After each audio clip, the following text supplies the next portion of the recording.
This is the second installment of the Living with Autism videos that my son and I are doing. This one is about sensory processing.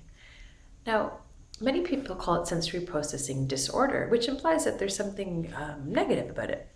I like to call it sensory processing challenges and attributes to honor the fact that yes, it does come with challenges, but there are many secret hidden gifts in it as well. So, let me describe how it works. When a neurotypical is someone that has typical neurological responses. It's kind of a lingo in the autism world that you're either autistic or you're neurotypical. When a neurotypical person experiences stimuli, they process it through their 5 senses: touch, sight, hearing, smell, and taste. Their brain body processes the stimuli, and most often a typical response occurs. For example, grass on the feet feel good, light touch feels nice, a sound of a car screeching might momentarily startle them, but then they quickly realize they're okay because the car is far away. With sensory processing challenges, incoming stimuli is processed by the brain body, and an atypical or mixed up response might occur. Someone with sensory processing challenges might experience the tag or the hum and hub of a busy room as extremely annoying, even to the point that they experience what feels like physical pain as a result. The sound of a busy room or the feeling of a tag stays in the forefront of their attention and makes it hard for them to take part in a conversation. Their nervous system might even go into action because it interprets the unpleasant sensation as a life or death threat. This can cause someone to go into the flight response, to run away or disassociate, or to fight, aggressively act out, or to freeze, stillness, rigidity, or lack of tone as a response to the stimulus. Many times people with sensory processing challenges can cope with challenging situations, but they have a threshold after which they no longer can cope well. I use the analogy of coping tokens. Let's say we all have about 30 stress coping tokens a day that we spend when we're dealing with stressful situations. A neurotypical might spend a few coping tokens dealing with sensory input and have lots to spend on life issues and social dynamics.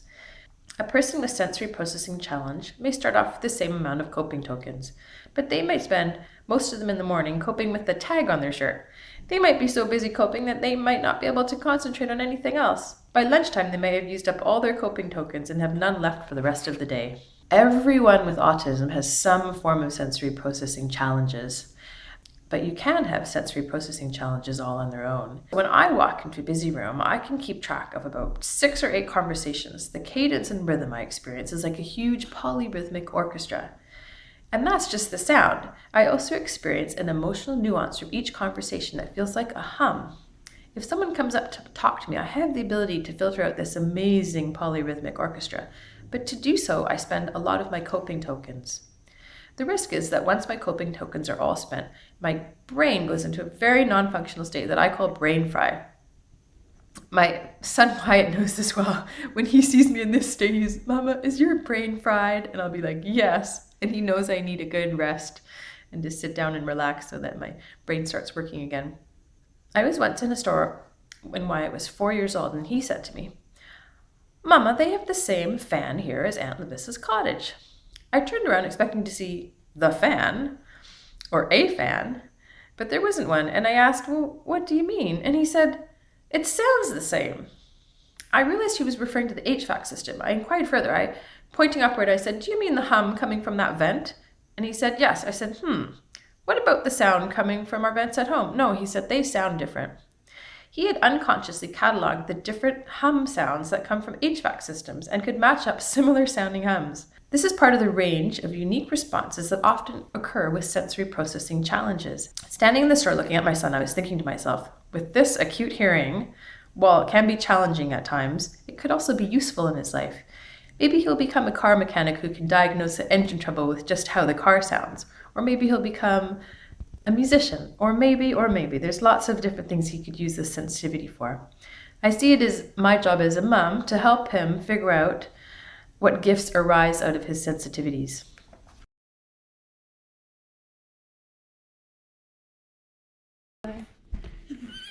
Hi.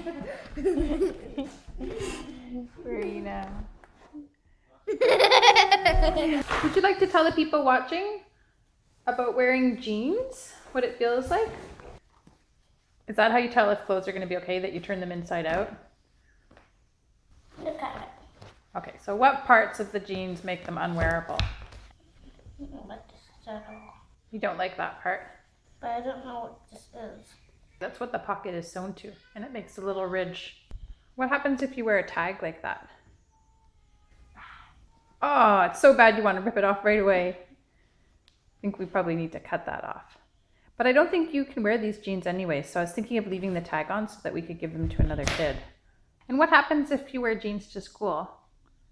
Would you be able to concentrate at school? No.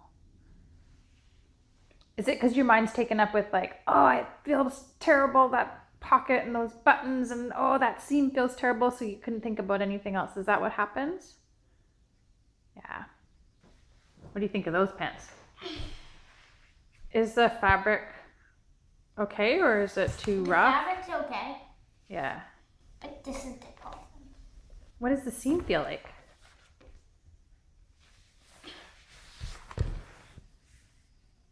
Yeah, Oh. see. And are these pants good ones? What do you call pants that you can wear? Flat pants. Flat pants. We're always looking for good flat pants. How about these ones? These are flat pants. To finish, I would like to share some strategies that my husband and I use with Wyatt's sensory processing challenges. One is exposure. Wyatt attended beginner swim lessons month after month until the sensation of water on his face became more tolerable. We also try to reduce irritating stimuli. We provide the most comfortable clothing for Wyatt so he does not have to spend his coping tokens on tags and seams. The other strategy is ensuring his token bank is full of tokens.